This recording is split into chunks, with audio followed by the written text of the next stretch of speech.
Hello traders. இப்போ வந்து பார்த்தீங்கன்னா டைம் வந்து 10:28 அண்ட் இப்போ வந்த ஒரு அப்டேட் என்னன்னா, கொஞ்ச நேரத்துக்கு முன்னாடி தான் நம்ம சொல்லியிருந்தோம். ஓமனோட ஃபாரின் மினிஸ்டர் வந்து பார்த்தீங்கன்னா ஈரானோட நான் பேசியிருக்கேன். ஸோ அவங்க வந்து பார்த்தீங்கன்னா பேச்சுவார்த்தைக்கு வரேன்னு சொல்லியிருக்காங்க.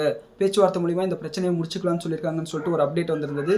ஸோ இதை தொடர்ந்து வந்து பார்த்தீங்கன்னா ட்ரம்ப், அதாவது அமெரிக்கன் பிரசிடென்ட் டொனால்ட் ட்ரம்ப் வந்து என்ன சொல்லியிருக்காருன்னா, ஒரு நியூஸ் சேனல் கொடுத்த இன்டர்வியூவில் நானும் வந்து பார்த்தீங்கன்னா பேச்சுவார்த்தைக்கு ஒத்துக்கிறேன். ஸோ வந்து பிரச்சனையை முடிச்சுக்கலாம் அப்படின்னு சொல்லியிருக்காரு.